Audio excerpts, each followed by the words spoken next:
guest this week recently posted a before and after transformation picture on Instagram and wrote this in the caption. From day one, I skipped over feelings of disgust with my body, lack of self-love, negative self-talk, and went straight to being the Queenager in my heart and soul. I loved myself. I was healthy, vibrant, disciplined, committed, and had already shape-shifted inside. The outside had to catch up. It would take time. Years. I accepted the way reality manifests, slowly, waiting for the chess pieces on my life board to be strategically placed by universal laws that exist whether I saw them or not. On day one, I radically altered my thoughts. I am healthy, strong, and lean, no matter what my before picture showed. My reality inside mattered. Mindset, spirit set, body set. Be patient.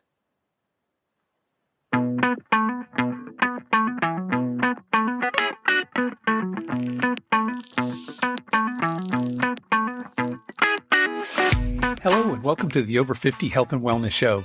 I'm your host, Kevin English. I'm a certified personal trainer and nutrition coach, and my mission is to help you get into the best shape of your life, no matter your age. We have a great show for you today. Julia Olson is going to share a very inspiring transformation story with us. But before we get to that, I want to let you know that today's show is brought to you by The Silver Edge. The Silver Edge is my online personal training and nutrition coaching business where I help you get off the exercise and diet hamster wheel and start making permanent, healthy lifestyle changes so you can enjoy the second half of your life with strength and confidence and show up as the healthiest, strongest, most vital version of yourself, no matter your age. If you're interested in learning more, send me an email at coach@silveredgefitness.com and we'll start a conversation. My promise to you is no hard sales pitch, no annoying incessant follow-up emails, just an introductory conversation about your personal fitness goals. Okay, enough of that. Let's get on with today's show.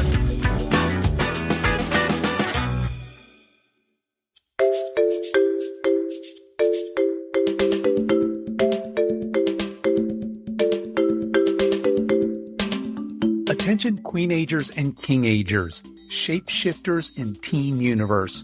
We're in for a treat today. I recently had the pleasure of speaking with Julia Olson.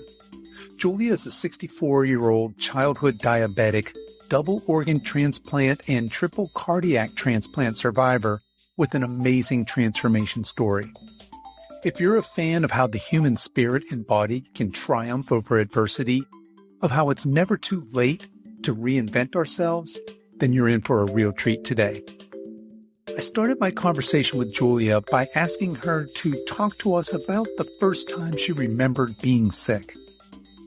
I was 11 years old, and I remember very clearly being in, I think it was 5th grade, and I couldn't see the blackboard in the classroom, and I was so thirsty all the time. I just could not drink enough fluid.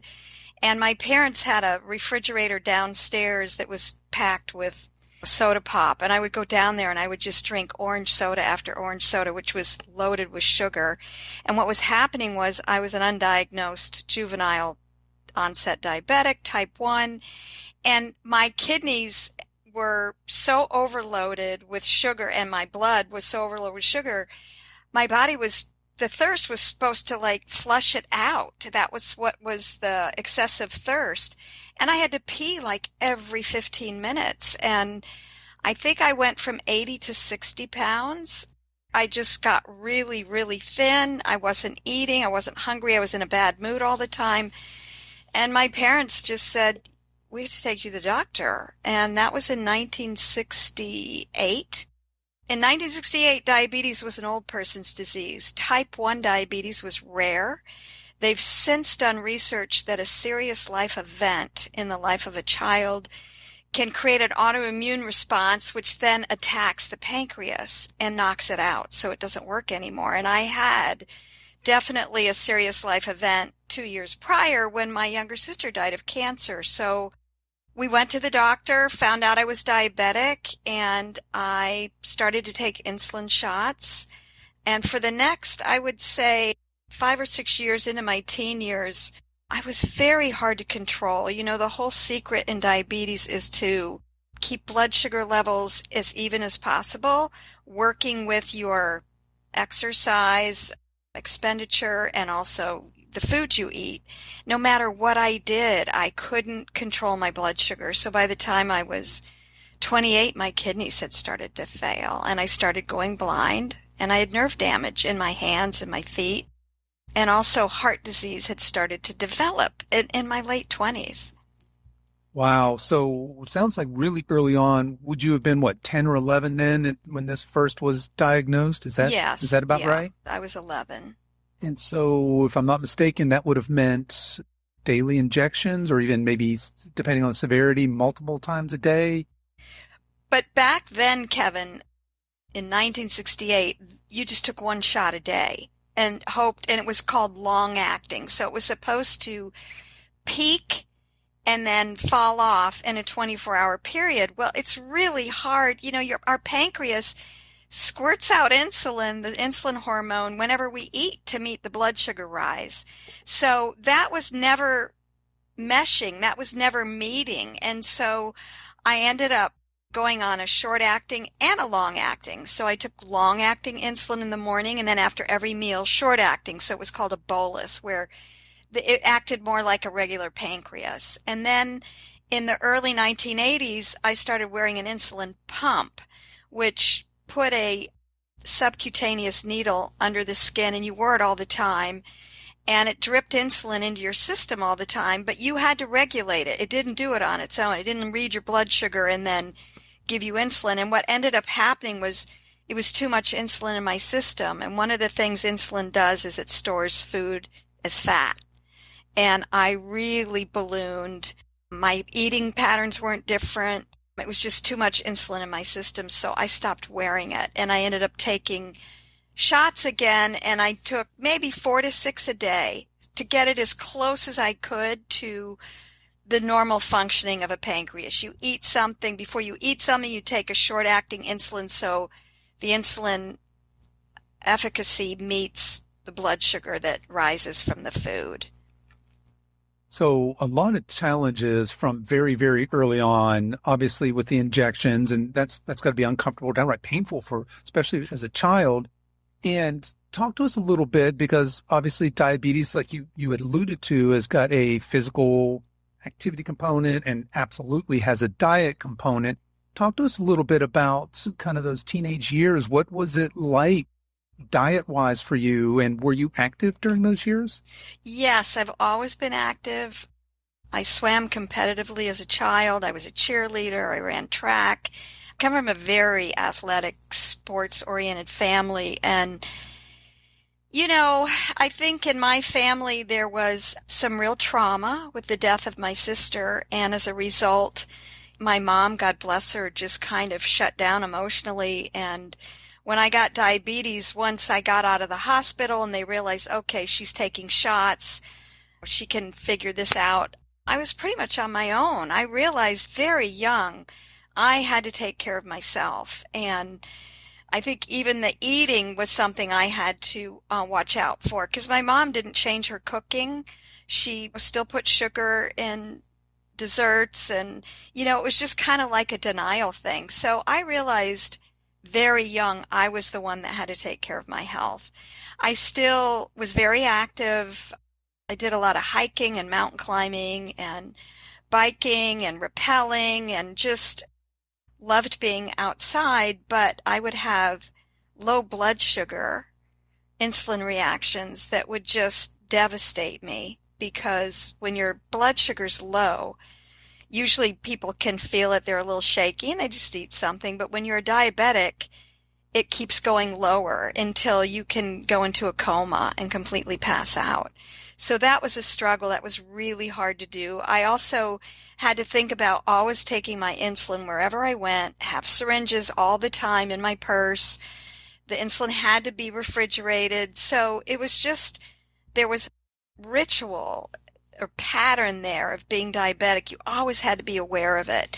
And it was tiresome. It was really tiresome. And so when the complications started in my late 20s, by the time I was 34, my kidneys failed. That was it. And the doctors pretty much said, you're going to have to be on dialysis the rest of your life. And the rest of my life would probably have been 5 years. Diabetic on dialysis has the same prognosis as a person with a stage 4 terminal cancer. And I didn't find that out until I became kind of a show and tell patient that my surgeons used to take me to nurses conferences, and because I was a success story. And then I would hear the statistics, which were shocking to me. So I really had to grapple with life and death issues and my health from a very young age. But I'm stubborn and ornery and also very independent. And so I just got to work. I just read everything I could about diabetes care, and I just don't take no for an answer. And I just forge ahead. And I think having to sort of grow up and take care of myself due to the circumstances in my family, and I come from a lovely family. My parents were wonderful people. It was rough. They lost a daughter when she was 6 years old to cancer, and my mom just was not emotionally available. So I knew early on I had to take care of myself, and I became very strong because of that. Yeah, and certainly as we're going to move forward and hearing your story, that's going to become very evident, I think. So you've had these very traumatic events early on, obviously the death of a younger sibling, and then the diabetes, and like you said, trying to navigate that more or less on your own. And then the organ failure, the kidneys starting to fail in your 30s. So let's pick up the story from there. You're now being told you're going to be on dialysis, and your prognosis is very bleak. Where do we go from there? Well, I had just met my husband, Paul. I met Paul in 1987, and we got married 2 years later. And he's the love of my life. We've been married 32 years, and I moved from New York City to Iowa to be with him. He had an 11-year-old daughter, and I wasn't going to ask him to move to New York and uproot. He shared custody, so I also gained a daughter when we got married. And 2 years after we got married, I just wasn't feeling well, and I had kind of stopped going to doctors. They annoyed me, actually. I felt like as a diabetic, I knew more than they did, and I was really good at reading my body. I have highly attuned body intelligence where I know things are going on without having to be diagnosed. I knew my blood sugar reading before I even would take a sample of to the number. I knew it was 70 or 55 or 90. So I just stopped going to doctors, but I was really feeling sick, and I went to the doctor, and he told me that they did some tests, and my creatinine level of my kidneys was 6.2, which someone my size, I'm 5'1", that's really high. It should be 0.9 to 1.0, and mine was 6.2. And he said, you're going to have to be on dialysis, and we're going to have to get your arm ready to go in and out with the blood dialysis machine. But he said, I can offer you another option. I'd like you to talk to the transplant team here. It was at University of Iowa Hospital. And you can talk to them about kidney transplant. It could be living related. Maybe one of your family members would be a good match, or you could go on a waiting list. And when I met with the transplant team, it was 1991. And there was a Dr. Robert Corey there who had worked in Pittsburgh with Dr. Thomas Starzl, who was one of the early pioneers in organ transplantation. And Dr. Corey was doing a very new experimental organ transplantation using the whole pancreas. So for diabetic patients whose kidneys had failed, they were also doing the experimental kidney pancreas transplant. So not just a kidney, but a pancreas. And I had a lot of conversations with the transplant team and the surgeons about what that meant. And what it meant was taking a huge risk because I'd be under anesthesia for double the time. I had emerging heart disease. They didn't know if I would have a heart attack or a stroke before the operation, on the operating table, after the operation. And doing a double organ transplant, it was considered experimental. Maybe 2,000 had been done with the pancreas up to that point, and they just didn't know. They wanted me and my husband to understand the risks, and I had to give it some real thought. I really had to think about, would I be okay with just a kidney and having diabetes still? And we went home, and Paul said, it's got to be your decision. And I just thought, I can't live this way anymore. I can't. It's probably the only time I've ever said I can't. I can't live with this anymore. It was a devastating disease. It's a slow death. It's got terrible complications. Not everybody, and I have to say this to anybody who's got a diabetic child, a diabetic spouse or partner, or you're diabetic, this is my story. It's not your story. Meaning, I was completely brittle. I was diagnosed in the 60s when they knew very little about diabetes. My path is not the path that everybody's going to experience, thank God. And the diabetes care and research is light years ahead of where it was when I was a child. The other thing I'd like to say is it's not an option. Sometimes I get emails and messages from people, I'd really love a pancreas transplant. And I think, no, you would not. For you to be that sick to get one where you're almost going to die, it's not an elective surgery. It's not like plastic surgery. Oh, I want a smaller nose. Oh, I want a facelift. It's not an operation of convenience. So I really try and clarify that for people. But anyway, I decided I couldn't live with diabetes anymore. And I thought, I'm going to take the risk. If I die, I die. And I'd actually, in my 20s, in my late 20s, had been very sick with an infection when I lived in New York City before I met my husband, Paul. And I was in danger of going to septic shock and dying. And instead of actually dying, I had a near-death experience where I was actually out of my body. And I won't go into the details here because it's very profound and I'll probably start crying. But what it gave me was the absolute knowledge that I'm not my physical body, that I am a spirit inhabiting a human form and having a human experience. So I had no fear of death. It was kind of like, do I want to live with diabetes and a working kidney, or do I want to take the risk of possibly dying and get both? And I just thought, well, I'm not afraid of either alternative. So I went for both. And I woke up from that operation and I felt like the little girl, 10 years old, who didn't have diabetes. I felt like a child again. It was like everything in my body was working, even though I had these huge incisions in my abdomen and I was on morphine and intensive care. It was so clear to me that I was a whole body again that was working. And the minute they hooked up the pancreas, it started working. The minute they hooked up the kidney, it started working. And I've got the lab printout from that first 30 minutes still. It's a miracle. It's an absolute miracle. And it certainly is, yeah. I am so grateful. And the dear soul whose organs I have was a 25-year-old woman named Gina who died in a car accident in Colorado. And apparently our match was so close we could have been sisters. So it was just, wow.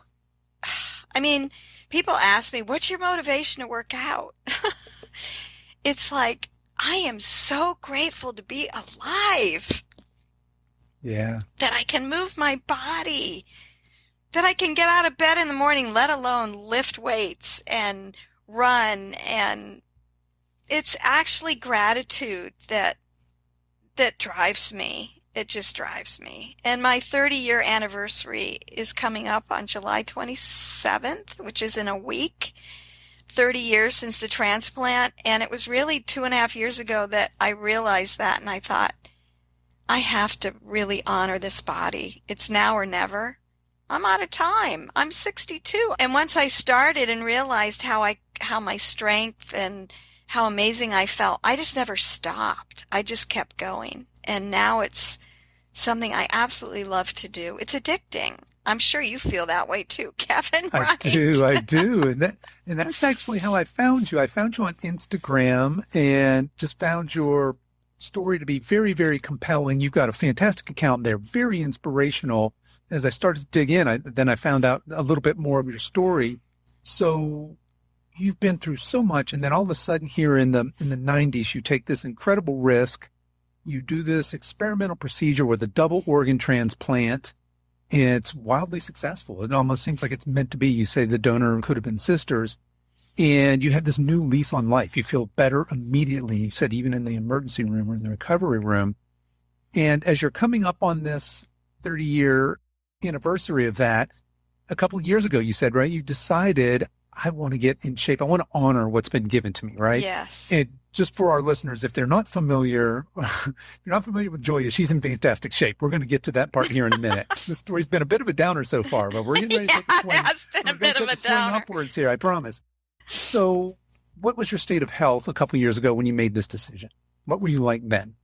Well, I would say, probably looked like a typical 60-year-old. I was 40 pounds heavier than I am now. I've always had energy. I mean, people say, oh, you've got one of those bubbly personalities. I mean, I'm just always enthusiastic about things. But I felt sluggish, and I never think of myself as old, but I felt sluggish. And then sometimes I'd catch a glimpse of myself and I'd be like, who's that? Oh my God. And there was just a certain point where a fire got lit inside and it was like, it's now or never.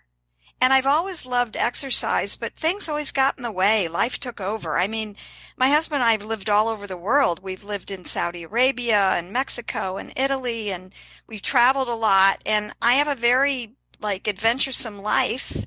We're not in the military, by the way. These were all for work that I was doing. But when we settled in Mexico, we left Saudi Arabia and settled in Mexico, I just felt like, there's so much more I want to do. I need energy to do it. And a fire just got lit. I found an online fitness challenge and I thought, well, this will be great. It's a structure. They help you with what exercises. It's for an older person who might need to be careful with joints or whatever. And then the eating.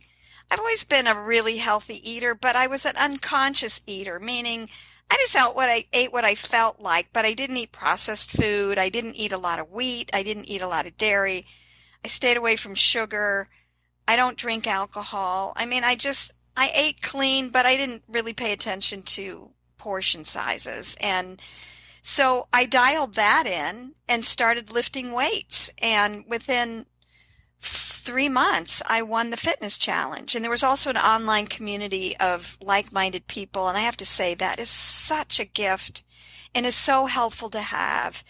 It's really hard to do on your own. And to have a coach or a leader and a community, you become a family. You make great friends. So that was really helpful.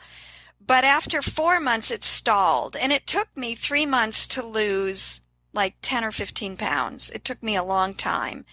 And after 4 months, it stalled. And then we moved back to the U.S. and I never stopped working out. But I decided I got to find a local coach, someone who can really show me the ropes and the machines. And I found a great gym where we live, and the gym owner became my coach. And he asked me, what's your goal? I said, I want to be lean and I want to be strong. And we started working together, and he thought, oh my God, this woman's on fire. She's 63 and she's on fire. And he goes, you should be in a master's bikini competition. I said, what? He said, yeah, you should be in a bodybuilding show. I said, me? He goes, yeah, the bikini. And I'm thinking 63 in a bikini on stage. I don't know. Well, whatever. But we kept working out and my body just kept transforming to the point where I was like, whoa, is that me? Those are muscles. Oh my God. And the weight just was falling off and the muscles were coming on. And I have to say that I'm not super muscular. And a lot of women say, oh, I don't want to lift weights. I don't want to get bulky. Well, don't take performance enhancing drugs. You won't get bulky. You know, it's like people that look bulky have secrets and things up their sleeve that we don't know about, which is fine. That's their choice. But you know, so I decided that would be my goal. And then COVID hit and I couldn't go to the gym anymore. And the gym owner coach had become a dear friend of me, he and his wife, of me and my husband. And I just couldn't stop working out. So I sort of looked around online and sampled a few coaches and then found a group called the Wonder Women, which was created by a woman named Michelle McDonald, who's Canadian, and she and her husband, Jean-Jacques Barret, live in Tulum, Mexico.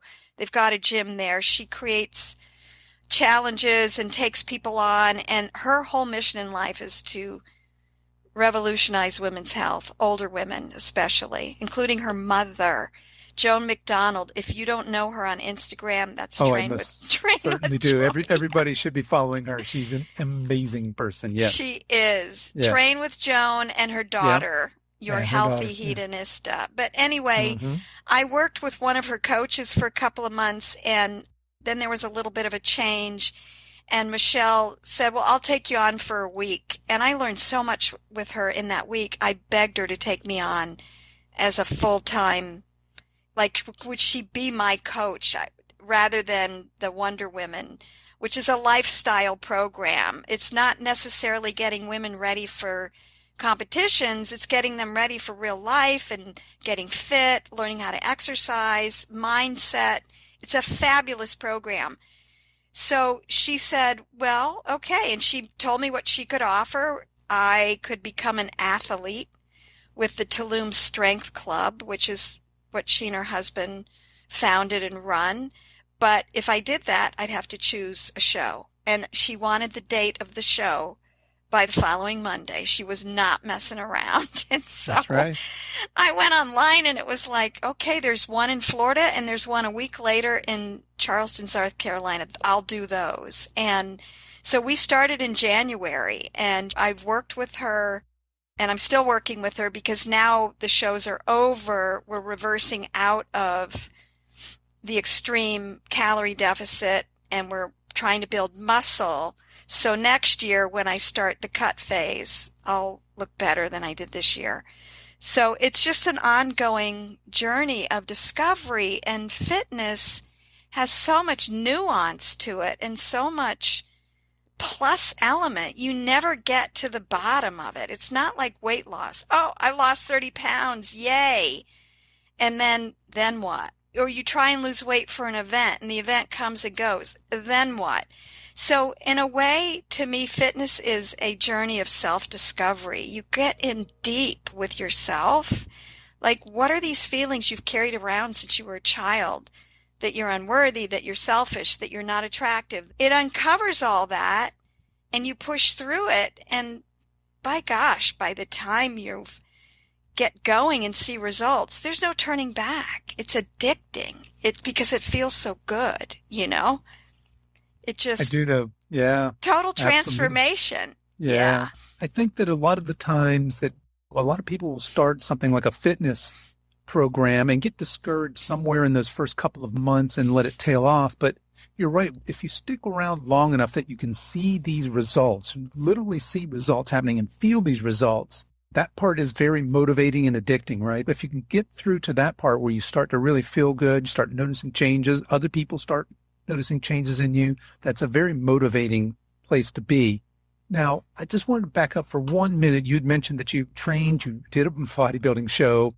I think that's fantastic. Talk to us a little bit. What is it like? Because I think most people listening to this know what we're talking about. The bikini division and a women's bodybuilding show is exactly what it sounds like. You're going to put on a very skimpy bikini and you're going to go out and have your body judged against your peers by a panel of judges. What was that first experience that when you stepped out on that stage? What was that like? I was having so much fun. I was like, That's great. my smile was so big. And, you know, the different divisions that they have according to a woman's physique. So they all wear bikinis. The word bikini has a connotation to it that unfortunately that's what people think of when they hear that in bodybuilding. They don't realize the months and hours and dedication and discipline it takes for anybody, men or women, to put on a skimpy anything to show off their physique in a certain way. So the divisions, there's a bikini division, there's a wellness division, fitness, physique, and then bodybuilding. And they all cater to a certain body type. The actual bikini division, yes, we wear high heels and there's specific posing that you do, and there's age groups and height classifications. Wellness has more emphasis on a woman's glutes and thighs because some women are built that way. Bikini is more, they don't like to see the striations in the muscles. You can't be really bulked up. That's for another division. That's for one of those others. So it's really categorized to body type, and the over 60 age group, or the 60 plus, is rare. Usually it's 50 plus or 55 plus. And so I was so thrilled to get in on the 55 plus in Orlando at an MPC competition. And what happened was, and my husband says, don't tell people this, but I'm an honest person, I have to.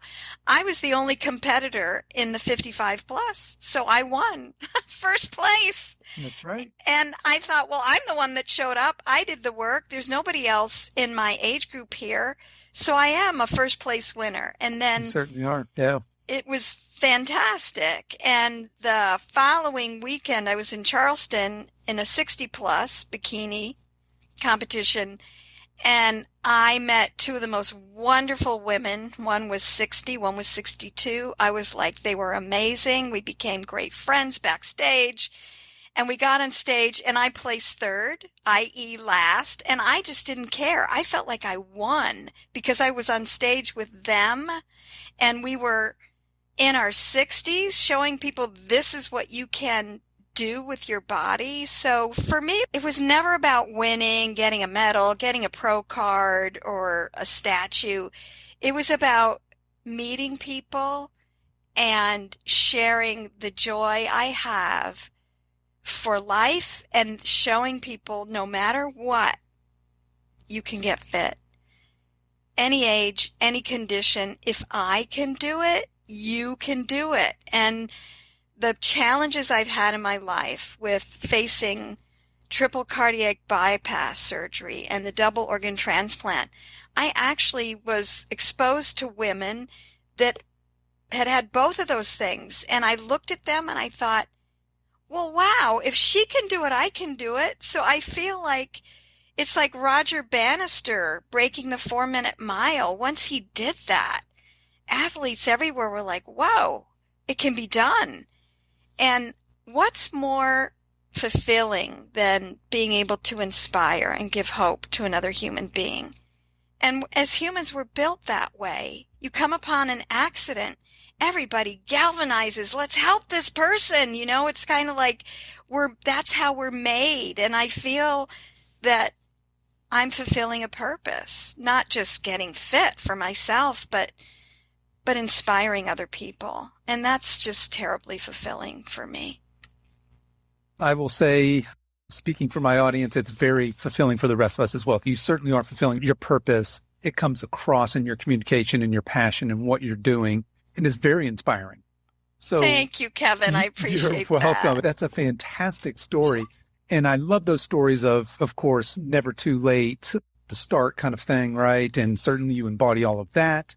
So I have some other questions I want to talk to you about, specifically just kind of your spirit moving forward. But let's back up a little bit and kind of unpack some of what you do day to day, because I think some people are going to look at your transformation pictures and they're going to want to know, what did you do?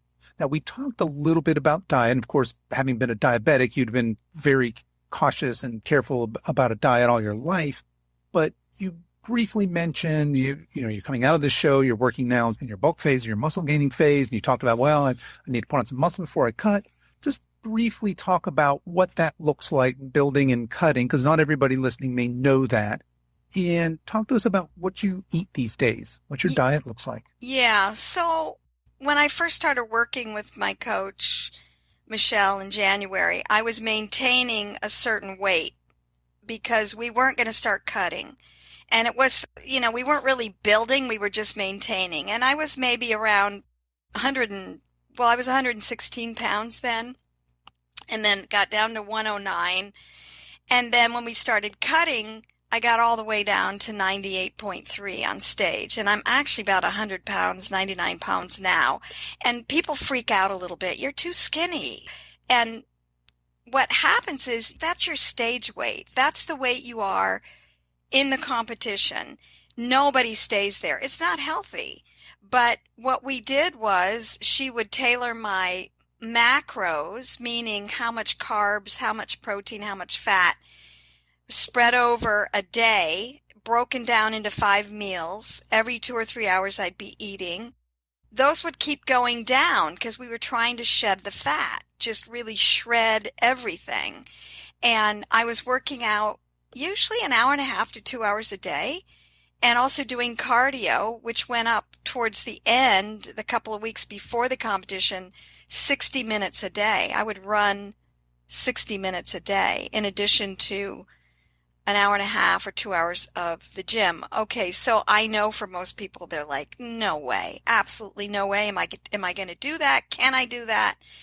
Well, I had timed this, so right now I'm a professor and I get summers off. So one thing I did was I cut back on my teaching load. It was like, I'll take less salary and have more time to work out. That's more important to me. So you have to make choices. If you think you don't have time, you do. You just aren't making time. And a lot of people, I think women too, I hear from say, I've got twins or I've got 3 little kids, and I totally get that. It's not the right time probably for you to go whole hog into something like this. But there's so many levels of fitness that you can set as a goal. And my goal was the highest one, which is to be an athlete and compete on stage as a bodybuilder for what I was doing with weightlifting.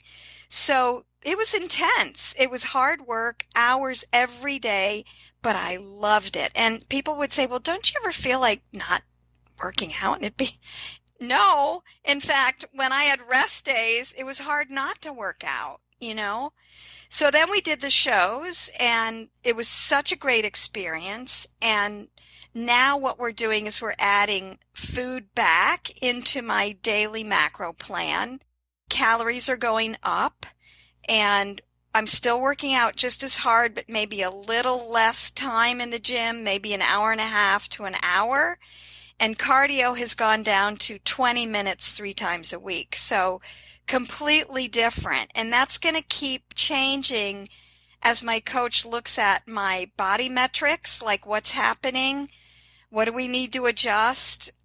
Because I don't want to put on fat. I want to put on muscle. I want to keep my abs and my waist tight.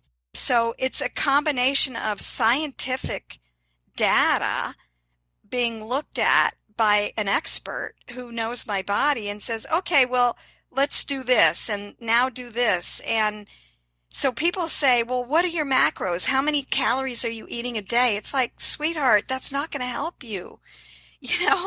I'm 5'1", I'm 64, I have different goals. If I gave you that information, it'd be useless to you. And it's also, you need to figure out what's your goal. Is your goal a bodybuilding competition? It's a lot of work, and it's expensive too. You spend a lot of money on the hotel, on the bathing suit, on the training, on everything. So you have to figure out what level of fitness do you want. Any level of fitness is great. You don't have to go the extreme I did. And I don't feel like it's an extreme. I feel like I had to prove to myself I could do it. My body could do it. And I'm just so proud of my body. I'm not so proud of myself as I am of my physical body actually rose to the challenge, and I did this thing. It did this for me. It just blows my mind. So that's something I think people have to consider. And also, the goal now is for me to put on 10 pounds over the next year, and how my coach wants me to do that or how fast she wants me to do it remains to be seen, because we're setting up a pattern now. We're setting up a pattern of how my body works. So I record everything I eat according to what she has planned for me. I do not cheat. I don't nibble. I don't take bites of this. There have been times that I've like put something in my mouth and then I've thought about it and I think this is going to screw up the data, and I spit it out in the sink because I don't really want it, Yeah. It's unconscious. Just put it in your mouth and my cravings are gone. I think once you heal your metabolism, your cravings go, and your body sucks in those calories and uses them right away. And that's where I am right now. In fact, my calories have been upped now 3 different times for almost 3 weeks. And I'm stuck at 99 pounds because my metabolism is like so revved up. Yeah. And it's not going to rev down. So the gift is I could probably get up to 1,800 calories a day or 2,000 and not even still be totally fit. That's what's amazing. That is amazing. Yeah. That's quite a journey. And I love that you're into this whole hog. You're talking about, obviously, as you're going into this next strength, your coach wants you to put on these 10 pounds, but it's not just 10 pounds. You're looking for 10 pounds of lean muscle mass. So you're trying to do this.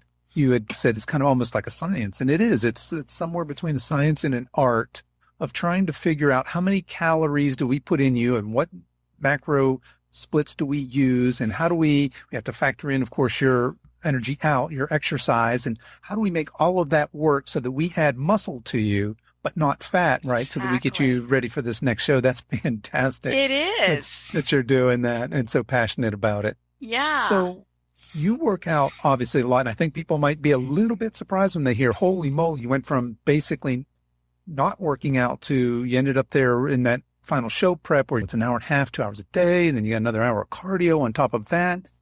So talk to us a little bit about recovery. What does your coach have you doing? Do you have days off scheduled in there? How do you monitor your recovery so that you can get all this intense work in? Yeah, recovery is so important. And usually what it is 5 training days a week, meaning there'll be 5 days I'm in the gym, and it'll be an upper and lower split, meaning I'll do upper body one day, lower body the next day. And she's got it worked out where they're targeting muscle groups too, like glutes and hams or quads and calves or what have you. And then there are rest days where maybe just 20 minutes of cardio and some ab work. The really important factor is sleep. I love to sleep. I absolutely love going to sleep and going to bed and having a good rest. And before I started working out, I needed like 9 or 10 hours to feel good. Now I do well with 8 or 9 hours. But sleep is super important. It's part of really taking care of your body and letting it repair itself, as well as what you put into your body. I mean, you've got to put high quality fuel into your body, which is why I don't eat processed food. And it's so funny at these shows. One of the things they do, they did it at both the shows I was at, when you go in there to pick up your number and pick up your tag and all this kind of stuff, they'll have a whole table full of these cookies that are the size of dinner plates. It's like, really?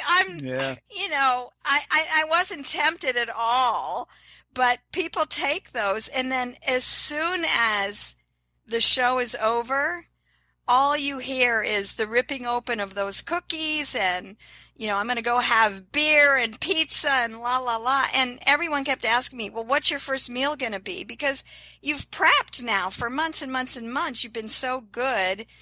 And any good coach will say, enjoy the meal that night. Have what they call a cheat meal. Just enjoy yourself. But all I wanted was a Caesar salad with salmon and a little cup of soup. It was like, why would I just stuff myself? Because I didn't feel deprived. That was the other thing. I never felt deprived. That was not my mindset about eating. And it's not my mindset either that, oh my God, I'm going to gain 10 pounds. I'm in control of what I'm doing, listening to my coach. I'm not going to fall off any wagon because I'm not on a wagon. I'm totally in control. I'm sitting on my goals and I know what they are. And so my relationship with food is very healthy. That took decades. I didn't always have a healthy relationship with food, but I so respect what my body's done and what it can do. And sometimes when I do have a cheat meal, it's more than I'm used to eating. It's never a lot, but it's more than I'm used to, and I don't feel great afterwards. Yep. It's kind of like, that's why we're doing this very slowly, very slowly. Yeah, that's great. And I love the way that you talk about food and your relationship with food, and that you can't fall off the wagon because you're not on one. That's the fantastic way to look at that. Well, thank you for sharing all of that. I want to transition a little bit and talk about some of the vocabulary you use when you're talking to, I guess, your audience, the people on social media. You often address your folks as Queenagers. Right. And although I have heard that term, I can't remember where. You're the first person I've seen that uses it regularly. What's a Queenager? Queenager is basically a woman, I feel, that doesn't let anything get in her way. And she's a queen. And she usually has some years on her. She's got a lot of experience, a lot of wisdom. There's also King-agers. I think that people who are older are not valued in our society like they are in other countries, in Saudi Arabia, in Latin countries, in Mexico, in places in Europe. People who have life experience and are in their 50s, 60s, 70s, 80s, 90s are revered for their wisdom. And so I think a Queenager is somebody that a woman, and I just think women are amazing. I mean, and 97% of my followers are women, I have to be honest. I do have some men followers, and that's great. I love that I can inspire them too. But 97% are women, and the largest majority are between the ages of 35 and 54. And I think I'd have more in the over 55 if more older people were inclined to use social media, but they really aren't sometimes. But anyway, I love my followers. I don't know. It's just like these people out there, women from all over the world. I mean, there was an article in the Daily Mail on me last week, and then it popped up in Uruguay, and I got all these messages from women saying, I'm from Chile, I'm from Barcelona, I'm from Nicaragua, it's just Costa Rica. It is just the most amazing feeling that there's a community of women online and we're all supporting each other. So I call them Queenagers. I also call them my Team Universe. I always say Team Universe. That was the other one I was going to ask you about. Yeah, Team Universe. Or Teamo Universo, or, because I feel like I'm on your team, you're on my team. I don't care what color you are, what culture you live in, what language you speak, what gender you are, how you identify. We're on each other's team. And I am just here to support you and share my positive outlook. And if it's helpful, that is fantastic. I don't monetize my Instagram. I don't sell anything. I don't endorse anything. And I get actually requests all the time. Oh, will you share this with your followers and you'll get a free this and you'll get a percent. It's like, no, I really don't want to do that. So Team Universe is all those human beings out there who are wanting connection and are getting it through Instagram and following certain people. And I also call them shapeshifters. So I'm a shapeshifter, and a shapeshifter is a little bit of a shamanistic term where you change your consciousness and you change your shape. And that to me is basically what you're doing in a physical transformation. You've got to see it first. People say, oh, I'll believe it when I see it. No, you'll see it when you believe it, because it is a total transformation of your identity. And I talk about that a lot on my Instagram, that you've got to stick to that vision of who you want to be. Live that being now. It's not out in the future, it's now. And then realize that the forces and energies of the universe take time to manifest. So don't give up. It's all working. You just don't see it yet. So I do get messages from women who say, I've been working out, 5 days a week. It's been 2 months. I eat clean and I haven't lost any weight. And I always think they aren't giving it enough time. They're looking for immediate results. And they're also too tied to the bathroom scale. They're looking for that number. And we have been taught to care about that number more than anything. And I always say, use a tape measure to measure your progress, or try some tight clothes that didn't fit well. Do they fit now? How do they feel on your body? Because your weight is going to go up and down. I mean, I can lose or gain 3 pounds overnight, just according to what I eat, if it's salty or if I eat late. So I feel like a lot of people don't give it enough time. And that's the key: consistency and repeated positive actions, repetitive positive actions in the gym, in the way you eat, and doing it. I always say day in and day out. You do it day in and day out, and just push through the times you don't feel like it. And also look at, why don't you feel like it? What is it that's stopping you? What's behind that feeling of, I don't feel like it today? Is it you don't feel like you deserve to feel good, or you aren't worthy of having a great physique? A lot of this stuff is so buried, and we do things unconsciously. And so I just try and encourage the women that send me messages to just keep going, because if you keep going, you're going to get results. If you give up, you might be just about to turn the corner. Yeah. And you're giving up. That's heartbreaking. It is. And I agree wholeheartedly. I see that as well. People start something, a diet or an exercise regimen, typically, they just don't give it long enough. I'm a big fan of 90 days. Just do it for 90 days. You'll start to see some of those results that will in turn kind of refuel that motivation tank, so to speak, and keep you going. And then you alluded to this earlier in the conversation, that this fitness thing this health that we're pursuing, it's not a destination, it's a journey, and it's a lifetime journey. So you had alluded to here in this last little part about women maybe understanding their why they're doing something. And oftentimes that's a very, maybe even a raw emotional thing that people aren't in touch with. But for men or women, I feel like it's critical to really know why you're doing something in order to stick with something over the long term. Is that a fair way of paraphrasing kind of what you were saying there earlier? Yeah, absolutely. Absolutely. Yeah. And I think knowing your why will trump every excuse you give yourself not to do it. And it sounds like I'm lying, or I don't know.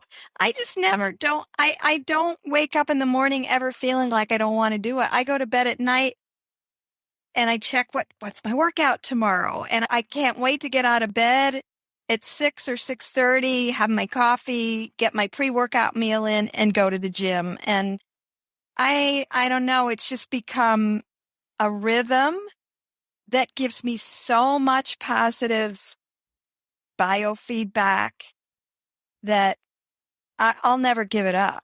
I'll just never give it up. It's just, even if I have limitations later for whatever reason, I'm going to just keep doing it. That's fantastic. I love hearing that. So, Julia, you've accomplished a lot in a little amount of time, really. You've been on this fitness journey here for the last couple of years. We know that you're preparing for another show, but Other than that, what else is on the horizon for you? Well, I always have something going on. I always have projects going on. And I think that I am going to, I don't know if I'm going to become a coach. I am getting certified as one just because I'm a knowledge sieve or sponge. I want to learn and know everything. I don't know that I will be a actual fitness coach. I'd certainly love to be a mindset coach, a motivational coach. Even before this, I did a lot of motivational speaking. That's something I would love to do. And I actually have people say all the time, you should write a book, you should write a book. Well, Certainly popped into my head as we yeah, had this conversation today. Yeah. yeah. And that's another project that is very real and hopefully soon.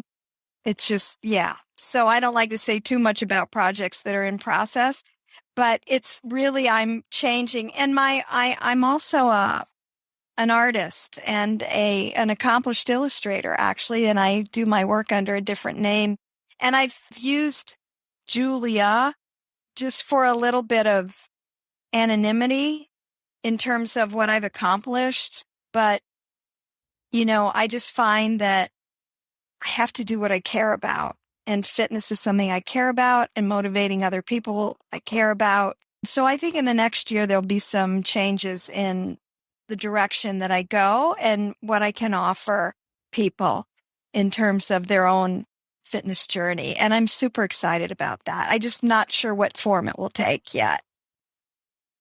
Well, that's fantastic. And so people that don't know you already listening to this, what's the best way for them to connect with you and follow along on what's next for you? Please follow me on Instagram. It's Dolphinine. And what I should probably say is a little bit of the background of how I got that name. It's dolphin with INE after it. Like we've heard the term leonine, like a lion. Dolphinine is like a dolphin. And I had a dream probably 25 years ago. It was a very lucid dream. And I pay attention to my dreams. I write my dreams down in a journal and I read them over later. And they're very often prophetic and help me understand what's going on. But anyway, I had this very lucid dream one night where I woke up in the dream and I was sleeping in a cottage on stilts over a body of water, which was an ocean, and it was at night. So it was dark, but the windows were open. It was very much like these cottages I saw in Ganvier, Benin, West Africa. People actually live in these beautiful bamboo almost huts that are over the water, and it's a fishing community. It was like that. It was a little bit primitive, but I woke up and I jumped out the window into the ocean and my body turned into the body of a dolphin. It was like so real. And I felt the musculature and the mind muscle connection of a dolphin, like how little minute movement would, like a torpedo, jet me through the water and jump out of the water. And the bottle knows how easy it was to come back in the water and how the fins felt and the tail and everything. It was fantastic. It was like such power and joy. I also felt the joy and playfulness of a dolphin's personality. And dolphins have sort of been my spirit animal anyway. And I love water. I love the beach. I love the ocean. And at that point in the dream, there were some dark shapes that kind of appeared around me in the water. And so I jumped out back into the cottage and woke up.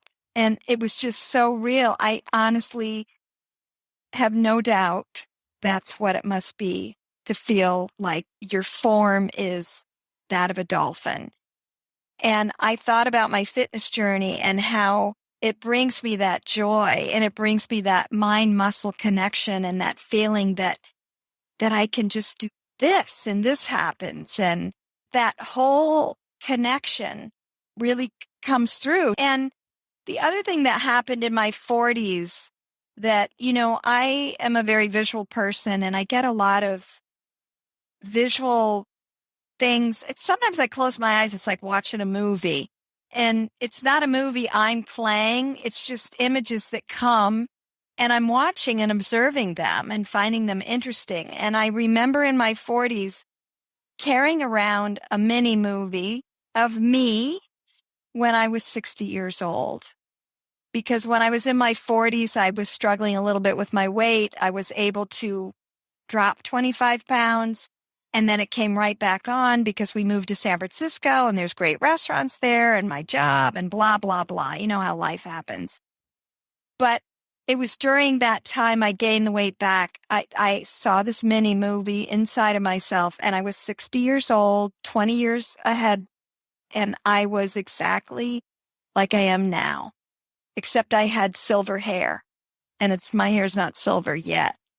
But it was almost like, I don't know, it was like just knowing that's where I was headed. And I think in a way I had to be this age to totally deal with everything that has kept me from completing that journey of fitness and getting beyond all the medical stuff. And there's always medical stuff, but it doesn't stop me.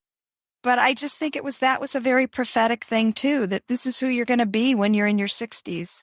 I saw myself, and I am like I am now, lean and fit and strong, except my hair was silver.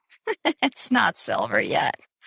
Yeah, so you've manifested that vision of yourself, and it sounds like the folks listening can't see you, but you're lit up with this passion, and truly it sounds like you've found your purpose, you're living your purpose, and that's how you fire on all cylinders, right? If you've got your basics, your nutrition, your exercise, and your sleep, and your recovery, and certainly relationships and stress management all play into that. But then there's this higher sense of, well, I've discovered my true purpose, and I'm manifesting that now here in this place, in this time. And it's because it's the appropriate place and the appropriate time.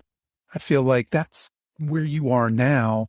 And I think that that's what those of us from the outside looking in are picking up when we see your messages and we hear what you're writing and watch you on this journey here. And I can speak for some of us, at least on the outside looking in. That's what I see when I see you. And it's amazing and it's inspiring. So certainly, thank you, Kevin. Yeah. That's so sweet. And it's so well said. Bless you. That is just, thank you so much for that. Thank you. Absolutely. And Julia, I want to thank you so much for taking your time to come on the show today and share with us your personal story. You're just so inspirational, and you are a fantastic ambassador for healthy aging. And I absolutely wish you all the best in all your future endeavors. Oh, thank you so much, Kevin. It was really fun talking to you.